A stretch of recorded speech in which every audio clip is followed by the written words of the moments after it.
നെഞ്ചോരം ഉന്നോളം ചേലേറും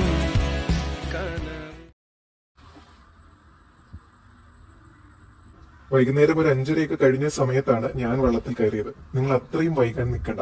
വെയിൽ ഒരുപാടില്ലാതിരിക്കുന്ന സമയം നോക്കിയാണ് ഞാൻ അത്രയും വൈകി പോയത്. നിങ്ങൾ വരുമ്പോൾ ഉച്ച സമയം ഒഴിവാക്കുന്നത് നന്നായിരിക്കും.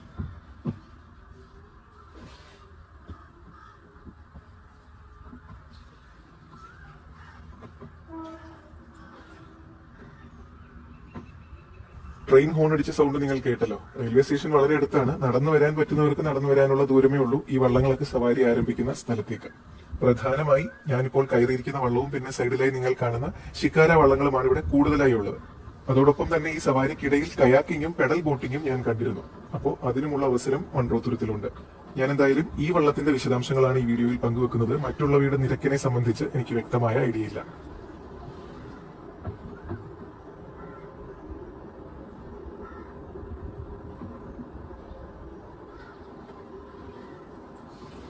ഈ കണ്ടൽ ചെടി നിൽക്കുന്നത് കാണാൻ നല്ല ഭംഗിയില്ലേ? എല്ലാ ഭാഗത്തും കണ്ടൽക്കാടും കണ്ടൽ ചെടികളും നിറഞ്ഞു നിൽക്കുന്ന സ്ഥലമല്ല മൺട്രോത്തുരുത്ത്. നമ്മൾ പോകുന്ന പല ഭാഗങ്ങളിലും മറ്റു ചെടികളും ചെറിയ ചെറിയ കനാലുകളും കൈത്തോടുകളും ഒക്കെ ഉണ്ട്. എന്നാൽ പ്രധാന ആകർഷണം കണ്ടൽ ചെടികൾക്കിടയിലൂടെയുള്ള സവാരിയാണെന്ന് മാത്രം. കൂടുതൽ വൈറലായ വീഡിയോകളിൽ അതിനിടയിലൂടെയുള്ള സൂര്യോദയവും അസ്തമയവും ഒക്കെയാണ് കൂടുതൽ കാണാറ്. നീട്ടും തുരുത്തല്ലേ?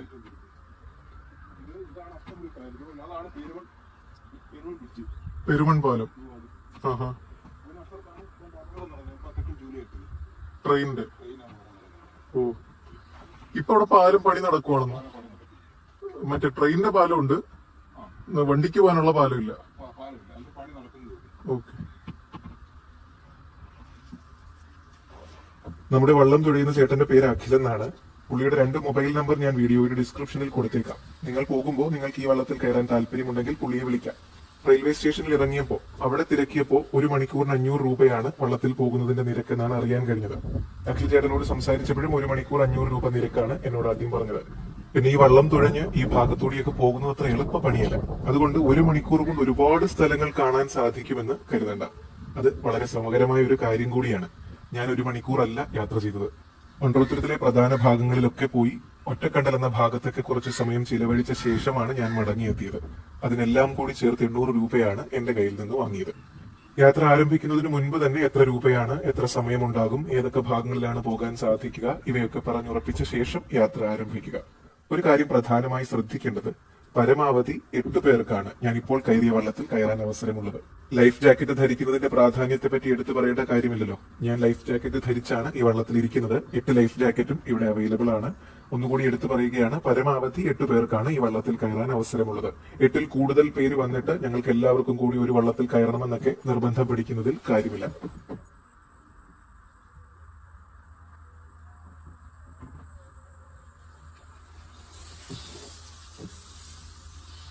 ഈ ഭാഗങ്ങളൊക്കെ വളരെ വ്യത്യസ്തമായ കാഴ്ചകളാണ് സഞ്ചാരികൾക്ക് സമ്മാനിക്കുന്നത്.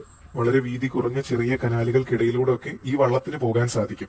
ഉയരം കൂടിയ ശിക്കാര വള്ളങ്ങൾക്ക് അത് സാധിക്കുമോ എന്ന് അറിയില്ല. കാരണം മുകളിലൊക്കെ ചെറിയ ചെറിയ കമ്പുകളൊക്കെ നിൽപ്പുണ്ട്. അതൊക്കെ തട്ടി വള്ളം ചിലപ്പോൾ തടഞ്ഞു നിന്നേക്കാം.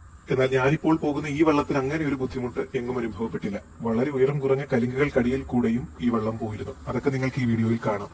വിശാലമായ അഷ്ടമുടിക്കായലിന്റെ ഭാഗത്താണ് നമ്മളിപ്പോൾ എത്തിയിരിക്കുന്നത്. അതിലൊരു ഭാഗത്ത് ഒറ്റക്കണ്ടൽ എന്ന് പറയുന്ന ഒരു സ്ഥലമുണ്ട്.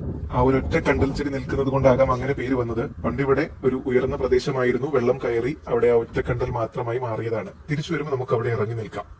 ഇവിടുത്തെ കാര്യം പ്രധാനമായി ശ്രദ്ധിക്കേണ്ടത് വലിയ വലിയ കെട്ടിടങ്ങളൊന്നും ഇവിടെ ഇല്ല എന്നുള്ളതാണ്. മൺട്രോത്തുരുത്തിൽ ഒരുപാട് വിനോദസഞ്ചാരികൾ എത്തുന്ന ഒരു സ്ഥലമാണ്. ആ സ്ഥലത്തിന്റെ സ്വാഭാവികത നഷ്ടപ്പെടാതെ ഇരിക്കുവാനുള്ള പ്രത്യേകമായ കാര്യങ്ങളൊക്കെ ഗവൺമെന്റും ചെയ്യുന്നുണ്ട് എന്ന് തോന്നുന്നു. വലിയ ഉയരമുള്ള കെട്ടിടങ്ങളൊക്കെ ഈ ഭാഗത്ത് വന്നാൽ ഈ ഭാഗത്തെ സ്വാഭാവികമായ ഭംഗി നഷ്ടപ്പെടുമല്ലോ. അതില്ലാതിരിക്കുന്നത് തന്നെയാണ് നല്ലത്. അതാണ് മൺട്രോത്തുരുത്തിന്റെ പ്രത്യേകതയും എന്നെനിക്ക് തോന്നുന്നു. ചെറിയ ചെറിയ വീടുകളും ചെറിയ ഹോം സ്റ്റേകളും ഒക്കെയാണ്. ഇവിടെ വരുന്നവർക്ക് ഇവിടെ താമസിക്കുവാനായി ഹോം സ്റ്റേ ഫെസിലിറ്റീസും ധാരാളം ഉണ്ടെന്നാണ് അഖിൽ ചേട്ടൻ പറഞ്ഞത്. മൺട്രോത്തുരുത്തിന്റെ പ്രധാന ഭാഗമാണ് ഇപ്പോൾ നമ്മൾ എത്തിയിരിക്കുന്ന ഈ ഭാഗം. ഇൻസ്റ്റഗ്രാമിലും അതല്ലെങ്കിൽ വൈറലായ യൂട്യൂബ് വീഡിയോയിലൊക്കെ ഈ ഭാഗത്ത് ഈ കണ്ടൽ ചെടിയുടെ ഇടയിലൂടെ വെള്ളം കടന്നു പോകുന്ന വീഡിയോ വൈറലാണ്. നിങ്ങൾ പലരും അത് കണ്ടും കാണും. ഈ ഭാഗത്ത് കൂട്ടമായി കണ്ടൽ ചെടികൾ നിൽപ്പുണ്ട്. അതിന്റെ ഇടയിലൂടെ വെള്ളം അപ്പുറത്തേക്ക് കടന്ന് തിരിഞ്ഞ് അതിനപ്പുറത്തുള്ള 2 കണ്ടൽ ചെടികൾക്കിടയിലൂടെ തിരികെ ഇപ്പുറത്തേക്ക് വരും. അപ്പോ അസ്തമയ സമയമാണെങ്കിൽ വളരെ മനോഹരമാണ്. നല്ല തെളിഞ്ഞ ആകാശവും സൂര്യനെയും കാണാൻ സാധിക്കുന്ന സമയമാണെങ്കിൽ വളരെ മനോഹരമായ വിഷ്വൽസ് നിങ്ങൾക്ക് ഈ ഭാഗത്ത് നിന്ന് കിട്ടും.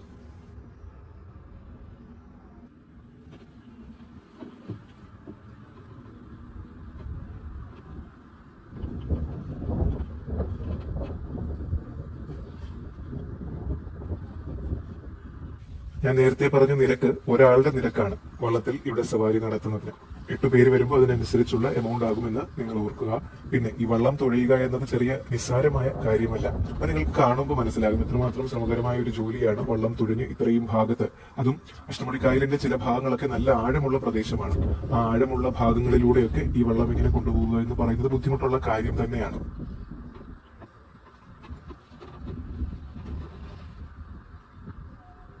മൺട്രോ തുരുത്തിനെ പറ്റി പ്രധാനമായ ഒരു കാര്യം കൂടി പറയാനുണ്ട്. മൺട്രോ തുരുത്തിന് ആ പേര് വന്ന കഥ. ഈ ഭാഗത്തെ പ്രധാനമായ സ്ഥലങ്ങളാണ് മൺട്രോ തുരുത്ത്, പട്ടം തുരുത്ത്, പേഴും തുരുത്ത്, പെരുങ്ങാളം ഇവയൊക്കെ. ഇതെല്ലാം പണ്ട് ദ്വീപുകളായിരുന്നില്ല, അതല്ലെങ്കിൽ തുരുത്തുകളായിരുന്നില്ല എന്നാണ് അറിയാൻ കഴിഞ്ഞത്. ഇവിടെ പണ്ട് കല്ലടയാറിൽ നിന്ന് വെള്ളം കയറുന്ന സമയത്ത് വെള്ളപ്പൊക്കം ഉണ്ടാകുമായിരുന്നു. ആ വെള്ളപ്പൊക്കം നിയന്ത്രിക്കുവാൻ വേണ്ടി ബ്രിട്ടീഷ് കേണലായിരുന്ന ജോൺ മൺട്രോയ് ഇവിടെ കല്ലടയാറിന്റെ ഒരു ഭാഗത്ത് നിന്ന് കൈവഴി സൃഷ്ടിച്ച് വെള്ളം മറ്റൊരു ഭാഗത്തേക്ക് തിരിച്ചുവിട്ടു. ആ ആറിന് പുത്തനാർ എന്നാണ് പറയപ്പെടുന്നത്. വെള്ളം അങ്ങനെ പുത്തനാറിലേക്ക് തിരിഞ്ഞൊഴുകിയ സമയത്ത് ഉണ്ടായ തുരുത്തുകളാണ് ഇപ്പോൾ മൺട്രോ തുരുത്തിൽ പ്രധാനമായി കാണുന്ന തുരുത്തുകളൊക്കെ.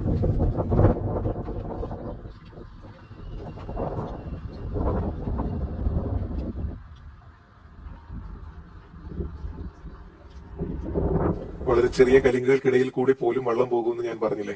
നമ്മൾ താമസിക്കുന്ന ചുറ്റുപാട് അല്ലെങ്കിൽ വരുന്ന സ്ഥലം ഇതുപോലെ ധാരാളം വെള്ളം നിറഞ്ഞു കിടക്കുന്ന ഒരു ഭാഗമല്ല എങ്കിൽ ഇവിടെ കാണുന്ന കാഴ്ചകളൊക്കെ നമുക്ക് പുതുമ നിറഞ്ഞതാണ്. ഈ കാണുന്ന വീടൊക്കെ തൊട്ടു മുൻപിലായി വെള്ളവും അത് ചുറ്റപ്പെട്ട് കിടക്കുന്നതും വെള്ളവുമായൊക്കെയാണ്. ഞാൻ റെയിൽവേ സ്റ്റേഷനിൽ ഇറങ്ങിയപ്പോൾ നിങ്ങൾ ആദ്യത്തെ ക്ലിപ്പിൽ കണ്ടു കാണും. മധുരൻ ചേട്ടൻ പറഞ്ഞത് ഒരുപാട് ആളുകൾ ഇവിടെ നിന്ന് വീടുകൾ ഉപേക്ഷിച്ചു വരെ പോയി എന്നാണ്. കാരണം വേലിയേറ്റ സമയത്ത് ഇവിടെ പല വീടുകളിലും വെള്ളം കയറും.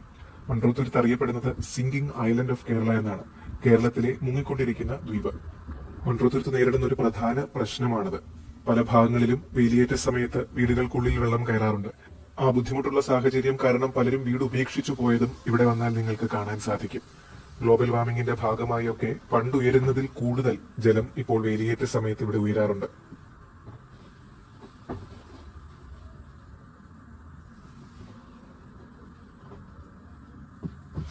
കണ്ടൽക്കാടിന്റെ ഭാഗത്ത് നിന്ന് നമ്മളിപ്പോ വന്ന വഴിയല്ല പോകുന്നത്, മറ്റൊരു ഭാഗത്തു കൂടി കയറി ഒറ്റക്കണ്ടൽ എന്ന ഭാഗത്തേക്ക് പോകും. അവിടെ ഇറങ്ങി നിൽക്കുക എന്നത് ഇവിടുത്തെ ഒരു പ്രധാന ആകർഷണമാണല്ലോ. വളരെയധികം ആഴം കൂടി അഷ്ടമുടി കായലിന്റെ നടുക്ക് ഇറങ്ങി നിൽക്കുന്നത് വളരെ രസകരമായ ഒരു അനുഭവമാണ്. അതുകൊണ്ട് തന്നെ മറ്റൊരു ചെറിയ കനാലിലൂടെ കയറി നമ്മളിപ്പോ ഒറ്റക്കണ്ടൽ ഭാഗത്തേക്കാണ് പൊയ്ക്കൊണ്ടിരിക്കുന്നത്. പിന്നെ ഞാൻ ഇതുപോലൊരു വള്ളത്തിന്റെ വിലയൊക്കെ ഏകദേശം എത്ര രൂപയാകുമെന്ന് അഖിൽ ചേട്ടനോട് ചോദിച്ചു. നമ്മളിപ്പോ കയറിയ വള്ളത്തിന് ഏകദേശം 1 ലക്ഷം രൂപയാകും. ഏകദേശം 15 വർഷത്തോളം ഒരു വള്ളം ഉപയോഗിക്കാനും സാധിക്കും. അഷ്ടമുടിക്കായലിന്റെ നടുക്ക് ഇറങ്ങി നിൽക്കുവാൻ കൊല്ലത്ത് മറ്റൊരു സ്ഥലത്തും അവസരമുണ്ട്. കൊല്ലം ജില്ലയിലെ സാമ്പ്രാണിക്കോടി. അവിടെയും ഒരു കൂട്ടം കണ്ടൽക്കാടിന്റെ നടുക്കാണ് നമ്മൾ പോയി ഇറങ്ങി നിൽക്കുന്നത്. എന്നാൽ ഇവിടെ ഒറ്റ കണ്ടലാണ് നിൽക്കുന്നത്. അതുകൊണ്ടാണ് ഈ സ്ഥലത്തിന് അങ്ങനെ പേര് വന്നത്. പണ്ട് ഇവിടെ വാസയോഗ്യമായ സ്ഥലമായിരുന്നു. അതല്ലെങ്കിൽ ഇവിടെ ഒരു പറമ്പോ അങ്ങനെ എന്തോ ആയിരുന്നു. കാരണം ഇവിടെ കല്ലും അതിര് കെട്ടിയിരിക്കുന്ന മതിലൊക്കെ കാണാം. വേലിയേറ്റ സമയത്ത് വെള്ളം കൂടുവോ അതല്ലെങ്കിൽ സ്വാഭാവികമായി വെള്ളം കൂടുന്നതിന്റെ ഭാഗമായി അത് മുങ്ങിപ്പോവുകയോ ഒക്കെ ചെയ്തതാണ്. എന്തായാലും ഈ കാണുന്ന അത്രയും വെള്ളമേ ഉള്ളൂ. ഇറങ്ങി നമുക്കിവിടെ കുറച്ചു നേരം ചിലവഴിക്കാം. ചുറ്റും വെള്ളമായതുകൊണ്ട് തന്നെ അതും പ്രധാനപ്പെട്ട ഒരു ആകർഷണമായി നമുക്ക് കണക്കാക്കാം ഈ ഒരു യാത്രയിൽ.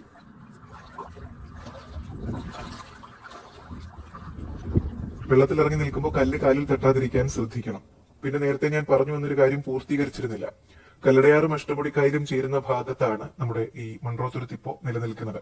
പണ്ട് വെള്ളപ്പൊക്ക ഭീഷണി ഉണ്ടായപ്പോൾ ഈ ഭാഗമൊക്കെ വെള്ളത്തിൽ മുങ്ങാൻ സാധ്യതയുള്ളത് കൊണ്ടും വെള്ളത്തിൽ മുങ്ങിയിരുന്നത് കൊണ്ടുമാണ് ജോൺ മൺട്രോയ് എന്ന ബ്രിട്ടീഷ് കേണൽ ഈ ഭാഗത്ത് കല്ലടയാറിന് ഒരു കൈവഴി ഉണ്ടാക്കി പുത്തനാർ രൂപീകരിച്ച് വെള്ളം തിരിച്ചുവിട്ടത്.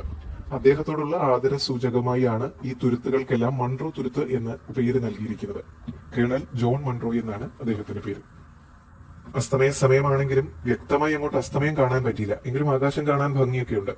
ചെമ്മീൻ കൃഷിയും കരിമീൻ കൃഷിയും ഒക്കെ ഈ ഭാഗത്തെ ഒരു പ്രധാന കൃഷിയാണ്. ചെമ്മീൻ കെട്ടുകളൊക്കെ നിങ്ങൾക്ക് ഈ ഭാഗത്ത് വന്നാൽ ഈ യാത്രക്കിടയിൽ കാണാൻ സാധിക്കും. അതുപോലെ തന്നെ ധാരാളം ആളുകൾ മീൻ പിടിക്കുന്നതും വലയിട്ടിരിക്കുന്നതും ഒക്കെ കാണാൻ സാധിക്കും. ഈ വള്ളം ഇങ്ങനെ പോകുമ്പോൾ ഒരു സൈഡിലായിട്ട് ഇങ്ങനെ ആ വലയുടെ വള്ളി ഇങ്ങനെ കിടക്കുന്നത് നമുക്ക് കാണാം. അത് കരിമീൻ പിടിക്കുവാൻ വേണ്ടിയൊക്കെ ഉപയോഗിക്കുന്ന വലയാണ്. നമ്മളിപ്പോ യാത്ര തുടങ്ങിയിട്ട് ഏകദേശം 1.5 മണിക്കൂറോളമായി. പ്രധാന ഭാഗങ്ങളൊക്കെ കണ്ട ശേഷം ചെറിയൊരു കനാലിലേക്ക് നമ്മൾ വീണ്ടും കയറിയിരിക്കുകയാണ്.